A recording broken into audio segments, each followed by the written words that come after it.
அந்த ஆன்மாக்களை தான் நம்ம சிக்குண்ட ஆன்மாக்கள் என்று சொல்வோம். இப்போ ஒருவேளை நம்முடைய முன்னோர்கள் உயர்ந்த இடத்துக்கு போகல அப்படின்னா அதை எப்படி கண்டுபிடிக்கலாம்? பட் நான் எல்லா ஸ்டஃப்பும் பண்ணிட்டேன், எல்லா வகையிலும் ட்ரை பண்ணி பார்த்துட்டேன், எனக்கு சரியாகல.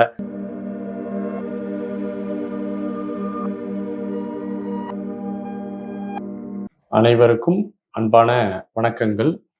இறந்தவர்களுக்கு திதி கொடுப்பது சரியா தவறா என்ற ஒரு கேள்வி.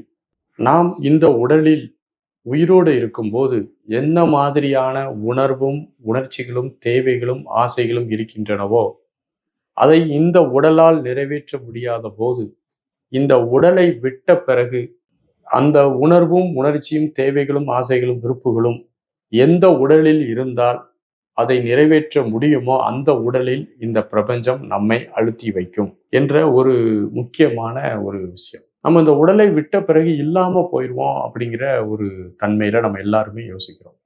நாம் இந்த உடலை விட்ட பிறகும் நம்முடைய பிராண சரீரமும் மனமும் கலந்த அந்த கூட்டு பொருளாகிய நுண்ணுடல் தொடர்ந்து இந்த பிரபஞ்சத்தில் நீட்டித்து இருக்கின்றது.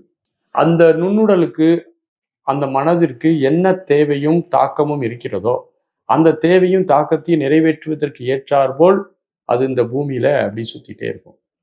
அது ரொம்ப ஸ்ட்ராங்கா அந்த அட்டாச்மெண்டோட இந்த பூமியில இருக்குதுன்னு வச்சுக்கோங்களேன். ரொம்ப அட்டாச்மெண்டா இருக்குதுன்னா அப்படி அட்டாச்மெண்டா இருக்கும்போது அதால என்ன செய்ய முடியாதுன்னா இந்த பூமியினுடைய ஈர்ப்பு சக்தியை தாண்டி வெளியிலலாம் போக முடியாது, டிராவல் பண்ண முடியாது. அந்த ஆன்மாக்களை தான் நம்ம சிக்குண்ட ஆன்மாக்கள் என்று சொல்வோம். இப்ப அவர்களுக்கு நம்ம தேவையான அளவு உதவிகள் செய்யும் போது சூட்சுமமா அவர்கள் மேல புண்ணியங்களை செஞ்சு அவர்களுடைய ஆன்மாவினுடைய ஒரு நெருடலான தன்மையை கொஞ்சம் குறைக்கும் போது அவர்கள் மைண்ட் அளவில் கொஞ்சம் ரிலாக்ஸ் ஆகும்போது ஒரு சில எனர்ஜி அவர்களுக்கு போய் சேரும் போது அவர்கள் இந்த லேயர்ல இருந்து கட்டாயி வேற லேயருக்கு போவாங்க. ஸோ இதுக்கு நம்முடைய முன்னோர்கள் வகுத்து கொடுத்ததுதான் அந்த அறக்காரியங்கள் செய்வது. அவர்கள் மேல புண்ணியத்தெல்லாம் கொடுத்து நிறைய புண்ணியங்கள் செஞ்சு அறக்காரியங்கள் செய்து அந்த அறக்காரியத்தில் ஏற்பட்ட அந்த புண்ணியத்தை அவர்களுக்கு நாம் பகிர்ந்து கொள்ளும் போது அந்த ஆன்மா அது என்ன போகுது இதெல்லாம் நம்ம டீப்பா கண்டுபிடிக்க முடியலாட்டாலும் அந்த நுண் அலைகள் அவர்களுக்கு போய் சேர்த்து அந்த நுண் அலைகள் அவர்கள் ரிசீவ் பண்ணும்போது கொஞ்சம் அது ஃப்ரீயாகி அடுத்த லேயருக்கு மூவ் ஆவாங்க என்ற ஒரு செய்தி இந்த திதி கொடுத்தல் தன்மையில இருக்குது. ஸோ இந்த திதி கொடுத்தல் என்பது சரியா தப்பா அப்படிங்கிறத விட நம்ம உடல்ல இருக்கும் போது உணர்வு உணர்ச்சிகளோட இருந்தான், உடலை விட்ட பிறகு ஒரு மாதிரி உணர்வு உணர்ச்சிகள்ல இருப்பான். அதை புரிந்து கொண்டு அவர்களுக்கு நன்னெறிப்படுத்தி நல்ல வழிவகைகளை செய்து கொடுப்பது என்பதுதான் முக்கியமான ஒன்று. ஒரு குழந்தை அறியாமையில் இருக்கும்போது அந்த அறியாமையை நீக்குவதற்கு நாம் தேவையான ஸ்டெப்ஸ் எடுத்து உதவி செய்வோம். அந்த உதவியை இந்த குழந்தைகள் பெற்று வளருது. அதே போல இந்த உடல் இல்லாமல் இருக்கக்கூடிய அறியாமையில் இருக்கக்கூடிய அந்த நுண்ணுடலும் மனமும் கலந்த அந்த ஆன்மாவானது சில குழப்பங்களும் கவலைகளும் இருக்கும். சில வழி தெரியாது, பிளாங்கா இருக்கும்.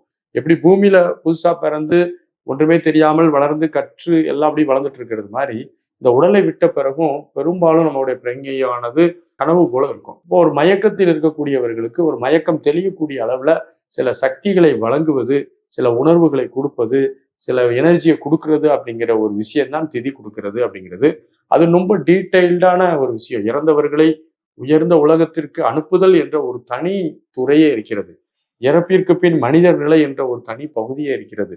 நாம் இந்த உடல்ல இருக்கக்கூடிய வாழ்வை விட இந்த உடல் இல்லாமல் நுண்ணுடலில் இருக்கக்கூடிய வாழ்க்கையானது மிக நீண்ட ஒரு பெரிய பயணமாக இருக்கிறது. ஆகவே இறப்பிற்கு பின் மனிதர் இருக்கிறார்கள். அதற்கு நம்ம சரியான கிரியைகள் செய்து உயர்ந்த உலகத்திற்கு அனுப்ப முடியும். அப்படி அனுப்பும் போது நமக்கு பல பிரச்சனைகள்ல இருந்து நம்ம வெளியே வர முடியும்.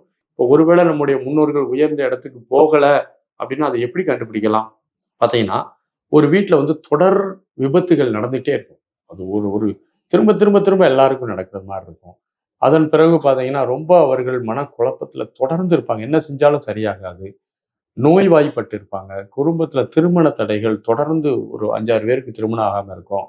குழந்தை பேரின்மை இருக்கும். இது போன்ற பல தடைகள் ஒரு குடும்பத்துல இருக்கும்.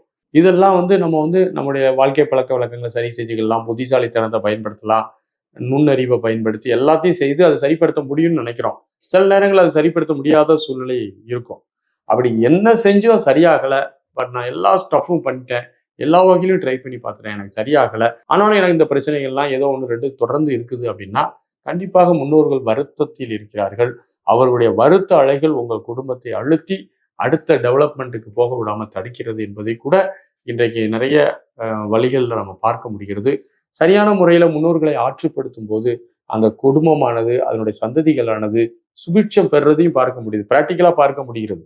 அப்படி பிராக்டிக்கலா பார்க்கும்போது இந்த முன்னோர்கள் உயர்ந்த உலகத்துக்கு போகணும் அப்படிங்கிறதுல எந்த ஒரு மாற்று கருத்தும் இல்லை. கண்டிப்பா நம்ம அவர்களுக்கு சேவையான அறத்தை செய்ய வேண்டும். வாழ்த்துக்கள். நன்றி.